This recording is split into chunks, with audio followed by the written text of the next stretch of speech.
BNR gold and diamonds తరుగు తక్కువ బంగారం ఎక్కువ. ఇప్పుడు మన వైజాగ్ లో జూలై 24న గ్రాండ్ ఓపెనింగ్. మిథునం సినిమాలో ఫస్ట్ బాలసుబ్రహ్మణ్యం గారి ప్లేస్ లో మిమ్మల్ని అనుకున్నారంట భరణి గారు. మొత్తానికి చరిత్ర అంతా చదువుతున్నాం.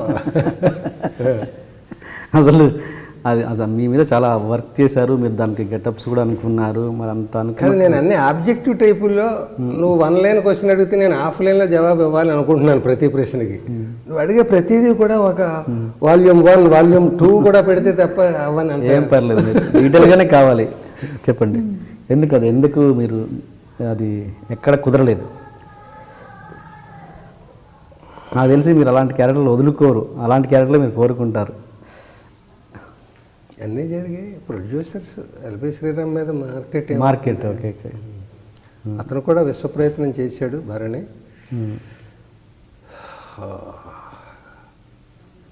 అది ఎలా జరిగిందంటే ప్రొడ్యూసర్ అన్నాడు, ఉన్నవి 2 క్యారెక్టర్లు కదండి,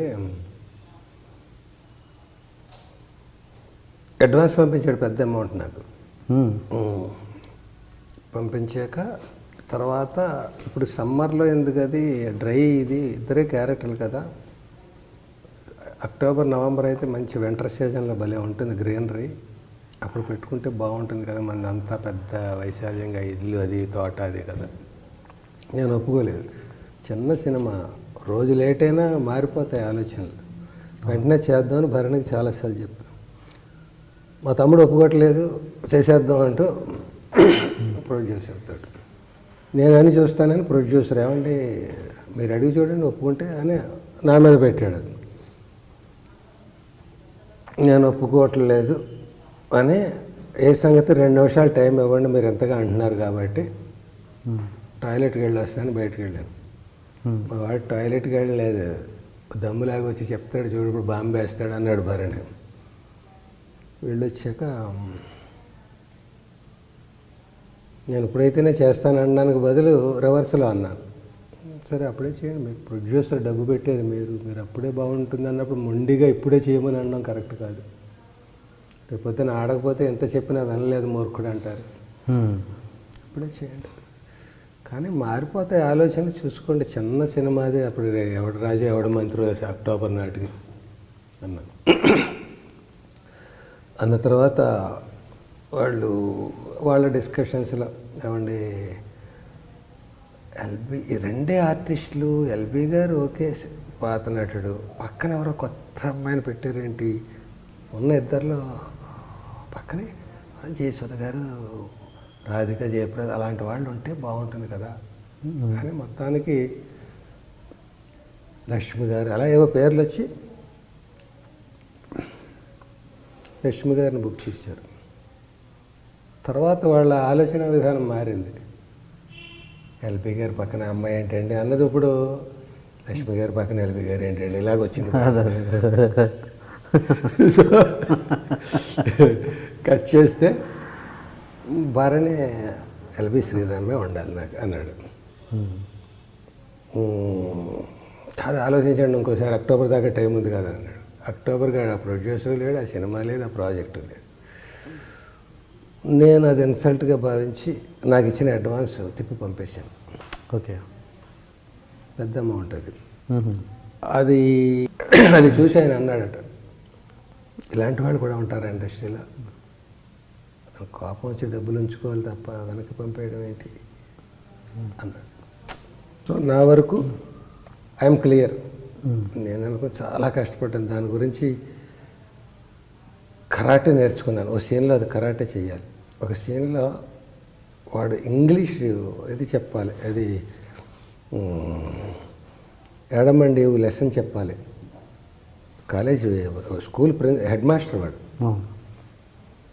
చెప్పాలి. ఇంకో దాంట్లో వేదం ఘనప్ చదవాలి, సంస్కృత మంత్రాలు, 3 పిహెచ్డీలు వాడు, సాంస్క్రిట్ 3 ఎంఏలు, Sanskrit MA, Telugu MA, English MA 3 చదివాడు వాడు. 3 ఎంఏలు చదివిన రిటైర్డ్ ఒక మనిషి ఇంత హ్యాపీగా పిల్లలందరూ వెళ్ళిపోతే రిటైర్డ్ జీవితం అలా గడుపుతున్నారు. టెర్రర్ వాడు, అంటే ఊళ్ళో అందరికీ ఆ కాంపౌండ్లోకి తొంగి చూడడానికి భయపడతాడు. వాడు రాజ్యం అది, ఏడమ్మండి ఏవిలా వాడు. ఇలా అలాగ అనుకుని పాఠం చెప్తాడు. అవన్నీ కథకి లింకులు. నేను కూడా రైటర్ కాబట్టి కొంత ఇన్వాల్వ్ అయ్యి కొంత స్క్రిప్ట్ వర్క్ చేశాను. చేసిన తర్వాత దాని గురించి ఇంగ్లీష్ ప్రొనౌన్సియేషన్ అది తెలుసుకోవడం కోసం ఉస్మానియా యూనివర్సిటీలో ప్రొఫెసర్ దగ్గరికి వెళ్ళి ఒక నెలలు అది నేర్చుకున్నాం. వేదం ఘన నేర్చుకున్నాను. ఒకడిని ఎక్కడ ఎస్ఆర్ రావు నగర్ అదేదో అక్కడెక్కడ ఉన్నాడు ఒక ఆయన, మా నాన్న దగ్గర శిష్యుడు ఆయన, ఘనాపాటి. ఆయన దగ్గర ఘన నేర్చుకున్నాను. ఒక చోట చివరిలో పెళ్ళం చావు బతుకుల్లో ఉంటే ఘన చదివి తా విష్ణు పాహి పాహి విష్ణు తా విష్ణు పాహి పాహి విష్ణు తాస్తా విష్ణు పాహి విష్ణు పాహి పాహి విష్ణు విష్ణు పాహి పాహి పాహి పాహి విష్ణు విష్ణు పాహి పాహి ఇలాగా ఒక 4-5 నిమిషాలు చదివి వాడు భార్య ఆరోగ్యం గురించి, నా భార్యను బతికించమనడానికి వాడు ఒక తపస్సు చేసినట్టుగా ఒక ఘన చదువుతాడు. చేస్తూ లక్షవత్తులను అన్ని దీపాలు అవన్నీ చేసేవన్నీ లక్షవత్తులు ఒక దాంట్లో పెట్టద్దన్న సినిమాటిక్ అయినా సరే 1,00,000 ప్రమిదలు తెప్పించి పెట్టిద్దాం. గ్రాండియర్ అదిగా ఉంటుంది. 1,00,000 కోట్లు అయిపోతుంది 1,00,000 ప్రమిదల్లో దీపానికి పెట్టిద్దాం. ఆ రాత్రి ఒక పక్కన వర్షం చీట్ చేద్దాం, పోనీ ఎక్కడో ఏ కిటికీలోంచో వర్షం పడుతుందని చూస్తే అదే పెళ్ళానికి 104 టెంపరేచరు. దాన్ని బతికించడం కోసం వీడు లక్షవత్తులు నోము చేయించాలని కోరింది. చేసేస్తాడు రాత్రి స్నానం అది చేసేసి, భార్యకు కూడా స్నానం అది చేసి పట్టుబట్ట అవి కట్టించి కూర్చోబెట్టి మంత్రాలు అవన్నీ చదివి చేయిస్తాడు. క్లైమాక్స్ చాలా చిన్న సినిమా అయినా గ్రాండియర్గా ఉండాలని చేయించాక కట్ చేస్తే అది బతుకుతుంది, వీడు చచ్చిపోతాడు. అది రకరకాల దెబ్బలాడేసుకునే వాళ్ళం. ఇద్దరూ చచ్చిపోతే ఎలా ఉంటుంది, మరి డ్రామాటిక్గా ఉంటుంది.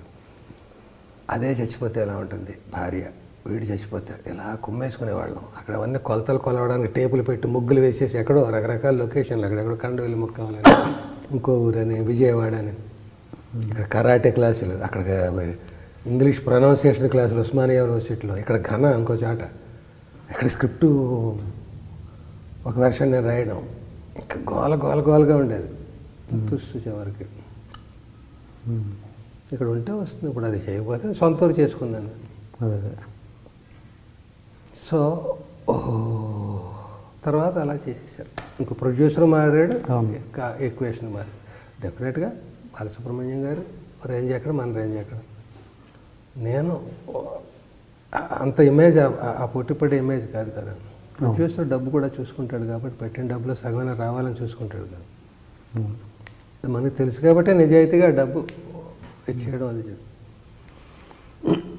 భరణి గారి మీద ఏమైనా కోపం ఉందా ఈ విషయంలో మీకు? చూశాను, ఆ ఇంటర్వ్యూ మొత్తం చూడలేదు కానీ నా మీద క్లిప్పింగ్ ఏదో చూశాను.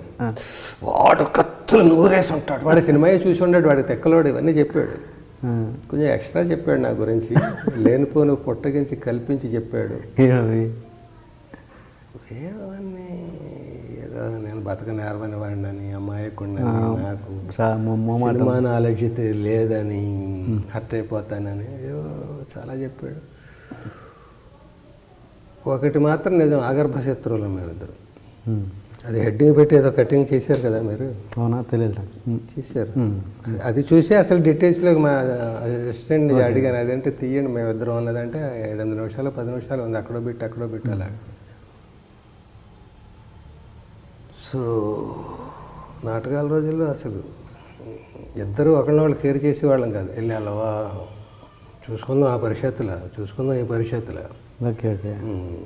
అతను ఎవరైతే నాకేంటి, నా కంటెంపరీ, నా పోటీదాడు. అతను ఆటకథ రాస్తే నాకేంటి, అతను 6 అడుగులు ఉంటే నాకేంటి, అతను ఎంత 70 కేజీలు బరువు ఉంటే నాకేంటి, ఒక లైబ్రరీ అంతా చదివేస్తే నాకేంటి. నాటకం మా ఇద్దరికి పోటీ, చూసుకుందాం దా, అలా ఉండేది. అలా తర్వాత సినిమాల్లో అలా అయ్యాం. శత్రుబంధం అనే ఒక కథ. చిన్నప్పుడు అత్తా కోడలు ఎప్పుడు దెబ్బలాడుకుంటూ, నీ మొహం ఏమిటది, నువ్వు అది ఆ నీళ్ళు అక్కడ వలకపోసేసావు, ఇదిగో నువ్వు వంటలో ఉప్పు ఎక్కువ వేస్తున్నావు, ఇలా ఊరుకోండి, పెట్టింది ఏదో తినండి, మీకు ఉప్పులు రుచులు తెలుసు, వండడం చేత కాదు. కానీ ఇలా కొట్టుకు చచ్చిపోతుంటారు అత్తా కోడలు. 4 రోజులు పుట్టింటికి కోడలు వెళ్ళిందంటే దీనికి కాలు ఆడదు. అయ్యయ్యో ఇది 4 రోజులు ఎప్పుడు వస్తుందో, నాకు కాలు ఆడట్లేదు అంటే. విడిపోతే కలిసి విడిగా ఉండలేరు, కలిసి ఉంటే కొట్టుకు చచ్చిపోతుంది. అలా మా క్యారెక్టర్ అట్లా.